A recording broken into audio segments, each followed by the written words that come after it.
யாரையும் சேஸ் பண்ணி போகாதீங்க. நீங்கள் யாரை சேஸ் பண்ணி போகணும்னு நினைக்கிறீங்களோ அவங்களையே உங்களை தேடி வர வைங்க. அதை எப்படி பண்ணுறதுன்றதை பற்றி பார்ப்போம். வணக்கம் மக்களே, ஒரு அன்கம்ஃபர்டபுளான உண்மையை சொல்லட்டுமா?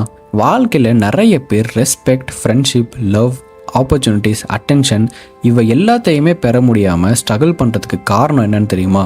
அவங்களோட வேல்யூ இல்லாததால தான். அவங்க தொடர்ச்சியாக ஒரு பொருளையோ ஒரு பர்சனையோ சேஸ் பண்ணிட்டு இருக்கிறதுனால தான். ஒரு சிம்பிளாக ஒரு எக்ஸாம்பிள் சொல்கிறேன். ஒரு பர்சனுக்கு மெசேஜ் அனுப்புகிறீங்க, ரிப்ளை வரல. திருப்பி ஒரு மெசேஜ் அனுப்புகிறீங்க, திருப்பி கான்வர்சேஷன் ஸ்டார்ட் பண்ண ட்ரை பண்ணுறீங்க. அவங்களோட அட்டென்ஷன் கிடைக்கணும்னு எக்ஸ்ட்ராவாக எஃபர்ட் போடுறீங்க. ஆரம்பத்தில் அது கேரிங் மாதிரி தோணலாம், இன்ட்ரெஸ்ட் மாதிரி தோணலாம். ஆனால் ஒரு ஸ்டேஜுக்கு அப்புறம் அந்த எஃபர்ட் பேலன்ஸாக இருக்காது. ஒரு சைடு மட்டும் புஷ் பண்ணிட்டு இருக்கும்.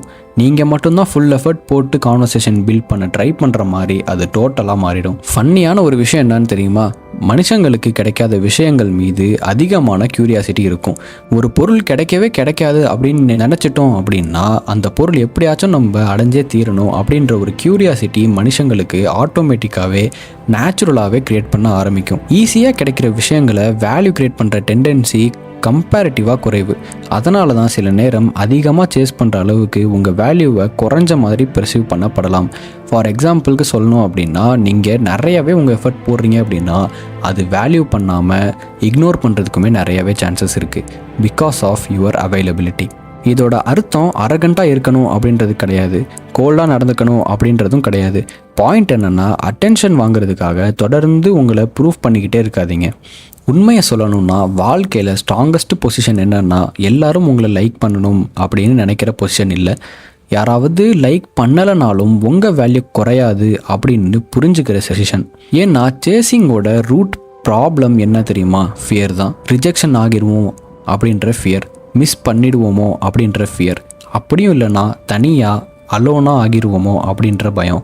அந்த பயத்தினால தான் பல பேரை தொடர்ந்து நம்மளை ஓட வைக்குது. ஆனால் மக்களே, ஒரு பாயிண்ட்டுக்கு அப்புறம் ஒரு முக்கியமான கொஷின் நான் அவங்கள்ட்ட கேட்கணும். நான் அந்த பர்சனை சேஸ் பண்ணுறேனா இல்லை அவங்களோட அப்ரூவலை சேஸ் பண்ணுறேனா அப்படின்ற கொஷினை உங்களுக்கு நீங்களே கேட்டு பாருங்கள். ஏன்னா இந்த ரெண்டுக்கும் ஆன்சர் ஒரே மாதிரி இருக்காது. அதனால் கதை இங்கே முடிஞ்சிருச்சு அப்படின்னு நினைக்காதீங்க. இனிமே தான் இதை பற்றின டீப்பான சைக்காலஜி அனாலிசிஸை பற்றி பார்க்க போகிறோம், ஷார்ட் அண்ட் கிறிஸ்பாக. ஸோ செக்ஷன் 2ல் இதை பற்றி இன்ட்ரெஸ்டிங்கான ஒரு சைக்காலஜியை பற்றி சொல்லியிருக்கேன். வாங்க கண்டினியூ பண்ணலாம். ஸோ வீடியோவை கண்டினியூவாக பாருங்கள், வாங்க கண்டினியூ பண்ணலாம். செக்ஷன் 2ல் ஏன் சிலரை மட்டும் மக்கள் தானாகவே தேடி போய் அட்டென்ஷன் கொடுக்குறாங்க அப்படின்றத பற்றி தான் பார்க்க போகிறோம். இப்போ வரைக்கும் ஒரு விஷயம் உங்களுக்கு நல்லாவே புரிஞ்சிருக்கும். தொடர்ந்து சேஸ் பண்ணுறது, அட்ராக்ஷன், ரெஸ்பெக்ட், வேல்யூ இது எல்லாத்தையுமே பில்ட் பண்ணுற பெஸ்ட் ஸ்ட்ராட்டஜி கிடையாது. அப்படி நீங்கள் தொடர்ந்து சேஸ் பண்ணுறீங்க அப்படின்னா அது உங்களோட வேல்யூவை டிக்ரீஸ் தான் பண்ணுமே தவிர இன்க்ரீஸ் பண்ணாது. அப்படின்னா அதோட ஆப்போசிட் சைடு என்ன அப்படின்ற க்யூரியாசிட்டி உங்களுக்கு க்ரியேட் ஆகும். எப்படி சிலரை மட்டும் மக்கள் தானாகவே தேடி போய் பார்க்குறாங்க, தேடி போய் அட்டென்ஷன்ஸ் கொடுக்குறாங்க? அதுக்கான ஆன்சர் ரொம்பவே சிம்பிள் அண்ட் ரொம்பவே இன்ட்ரெஸ்டிங்காக இருக்கும்.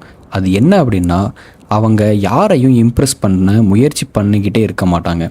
ஒரு ரூமில் 2 பேர் இருக்காங்கன்னு வைங்களேன். ஒருத்தர் எல்லாரையும் இம்ப்ரெஸ் பண்ண ட்ரை பண்ண மாட்டார். ஒருத்தர் எல்லாரோட அப்ரூவல்ஸ், எல்லாரோட அட்டென்ஷனும் என்கிட்ட தான் இருக்கணும் அப்படின்னு சொல்லி ட்ரை பண்ணுவார்.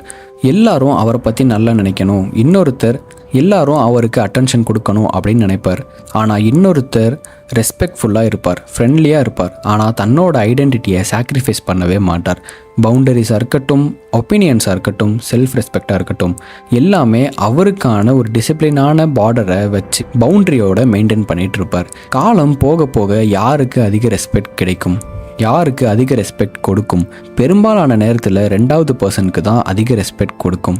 ஏன்னா மனிதர்கள் கான்ஃபிடென்ஸை அட்மையர் பண்ணுவாங்க, நீடினஸை கிடையாது. இங்கே ஒரு மிகப்பெரிய மிஸ் அண்டர்ஸ்டாண்டிங்கை கிளியர் பண்ணியே ஆகணும். நீடினஸ் மற்றும் கைண்ட்னஸ் இது ரெண்டுக்குமே நிறைய டிஃப்ரென்ஸ் இருக்குது. ரெண்டும் ஒரே விஷயம் கிடையாது.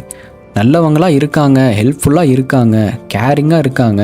ஆனால் அதுக்கு பதிலாக அட்டென்ஷன் அல்லது வேலிடேஷனை எதிர்பார்க்க ஆரம்பித்தா அது கைண்ட்னஸில் இருந்து நீட்னஸாக மாறிடும். இதுதான் பல ரிலேஷன்ஷிப்பில், ஃப்ரெண்ட்ஷிப்பில், ப்ரொஃபஷ்னல் லைஃப்பில் கூட நடக்குது. ஒரு பர்சன் தொடர்ந்து வேல்யூ கொடுத்துக்கிட்டே இருப்பார், டைமும் கொடுப்பாரு, அவரோட எனர்ஜி, எஃபர்ட் எல்லாமே கொடுப்பாரு. ஆனால் உள்ளுக்குள்ளே ஒரு எக்ஸ்பெக்டேஷன் இருக்கும். ஒரு நாள் அவர்கள் என்னை அப்ரிஷியேட் பண்ணுவாங்க, ஒரு நாள் அவர்கிட்ட இருந்து ஏதாச்சும் எனக்கு ஒரு விஷயம் கிடைக்கும் அப்படின்ற ஒரு எக்ஸ்பெக்டேஷன். ஒரு நாள் அவங்க என்னைய சூஸ் பண்ணுவாங்க ஆர் சேஸ் பண்ணுவாங்க அப்படின்ற ஒரு எக்ஸ்பெக்டேஷன் இருக்கும். ஆனால் ரியாலிட்டி எப்போதும் அப்படி நடக்கிறது கிடையாது. ஏன்னா அப்ரிசியேஷன் அப்படின்றது ஏர்ன் பண்ண முடியும், ரெஸ்பெக்ட் பண்ண முடியும். ரெஸ்பெக்ட் அப்படின்றதும் ஏர்ன் பண்ண முடியும், ட்ரஸ்ட்டு அப்படின்றதும் ஏர்ன் பண்ண முடியும். ஆனால் ஒருத்தரோட இன்ட்ரெஸ்ட்டை ஃபோர்ஸ் பண்ணவே முடியாது. அதனால் ஸ்மார்ட் பீப்புள் ஒரு விஷயம் நல்லாவே புரிஞ்சு வச்சுருப்பாங்க. அவங்க எப்போவும் அட்டென்ஷனை சேஸ் பண்ணவே மாட்டாங்க, வேல்யூவை தான் க்ரியேட் பண்ணுவாங்க. அவங்க வேலிடேஷனை சேஸ் பண்ண மாட்டாங்க, க்ரோத்தை ஃபோக்கஸ் பண்ணி தான் போவாங்க. அவங்க எல்லாரையும் கன்வின்ஸ் பண்ண முயற்சி பண்ணவே மாட்டாங்க, சரியான பீப்புளை அட்ராக்ட் பண்ண தான் முயற்சி பண்ணுவாங்க. ஏன்னா வாழ்க்கையில் பெரிய ஷிஃப்ட் எப்போ வருது அப்படின்னா, எப்படி எல்லாரையும் இம்ப்ரெஸ் பண்ணலாம் அப்படின்னு கேட்குறத நிறுத்திட்டு எப்படி நான் பெட்டரான பர்சனாக மாறலாம் அப்படின்னு கேட்க ஆரம்பிக்கிறப்ப தான். அந்த மைண்ட் செட் வந்துச்சுனாலே சேசிங் பண்ணுற மைண்ட் செட் குறைஞ்சிரும், டிஸ்பிரேஷன் குறைஞ்சிரும், அப்ரூவல் அடிக்ஷனும் குறைஞ்சிரும். அதோட சேர்ந்து செல்ஃப் ரெஸ்பெக்டும் இன்க்ரீஸ் ஆகிரும். அப்போது இன்ட்ரெஸ்டிங்காக ஒரு விஷயம் நடக்கும். என்ன தெரியுமா? நான் ஸ்டார்டிங்கில் சொன்னேன், எப்படி சிலரை மட்டும் மக்கள் தொடர்ச்சியாக போய் அட்டென்ஷன் கொடுக்குறாங்க, அவங்கள மட்டும் எப்படி சேஸ் பண்ணுறாங்க அப்படின்ற விஷயந்தான் அது. முன்னாடி நீங்கள் சேஸ் பண்ணின அட்டென்ஷன், ரெஸ்பெக்ட், ஆப்பர்ச்சுனிட்டிஸ் சில நேரம் தானாகவே வர ஆரம்பிக்கும். ஏன்னா மக்கள் பர்ஃபெக்ஷனை ஃபாலோ பண்ண மாட்டாங்க, வேல்யூவை தான் ஃபாலோ பண்ணுவாங்க. ஸோ நீங்கள் சேஸ் பண்ணுற விஷயத்தை கம்ப்ளீட்டாக இக்னோர் பண்ணணும் அப்படின்னு நான் சொல்லவே கிடையாது. அதை எப்படி நீங்கள் அட்ராக்ட் பண்ணுறது அப்படின்றத பற்றி யோசிங்க. அதை அட்ராக்ட் பண்ணுற அளவுக்கு உங்களோட வேல்யூவை நீங்கள் எப்படி இம்ப்ரூவ் பண்ணலாம் அப்படின்றத பற்றி யோசிங்க. உங்களோட செல்ஃப் டைமாக இருக்கட்டும், செல்ஃப் ரெஸ்பெக்டாக இருக்கட்டும், உங்களோட டிசிப்ளினாக இருக்கட்டும், உங்களோட பவுண்ட்ரிஸாக இருக்கட்டும், எல்லாத்தையும் நீங்கள் டிஃபைன் பண்ணி எப்படி ப்ராப்பராக டிசிப்ளின்டாக இருக்கிறது அப்படின்றத பற்றி, செல்ஃப் க்ரோத்தை பற்றியே யோசிங்க. ஸோ அப்போ தான் உங்களுக்கான வேல்யூவும் இன்க்ரீஸ் ஆகும், உங்களுக்கான டைமையும் எல்லாரையும் மதிப்பாங்க. நீங்கள் சேஸ் பண்ண எல்லாமே உங்களை சேஸ் பண்ணி வரும். ஸோ கடைசியாக உங்கள்கிட்ட ஒரு கொஷின் கேட்க போகிறேன். மக்கள் உங்களை வேல்யூ பண்ணணும்னா அவங்கள சேஸ் பண்ணணுமா, இல்லை உங்கள் வேல்யூவை நீங்கள் பில்ட் பண்ணணுமா? உங்கள் கமெண்ட்டை மறக்காமல் கமெண்ட் செக்ஷனில் கமெண்ட் பண்ணுங்கள். இந்த மாதிரி இன்ட்ரெஸ்டிங்கான ஃபினான்ஷியல் அண்ட் சைக்காலஜி ரிலேட்டடான ஃபேக்ட்ஸ் அண்ட் ஹிடன் ட்ரூத்ஸை பற்றி நான் அப்கமிங் வீடியோஸில் அப்லோட் பண்ணுவேன். ஸோ என்னோடய வீடியோஸை டெய்லி ஈவினிங் 7 மணிக்கு தொடர்ச்சியாக மிஸ் பண்ணாமல் பார்க்கணும் அப்படின்னா மறக்காமல் பெட்டர் ஃபினான்ஸ் தமிழில் சப்ஸ்கிரைப் பண்ணி என்னோட இந்த ஜேர்னியில் ஜாயின் பண்ணிக்கோங்க. ஸோ இதே மாதிரி இன்னொரு இன்ட்ரெஸ்டிங்கான வீடியோவில் நெக்ஸ்ட் சந்திப்போம். Until then, take care. Cheers.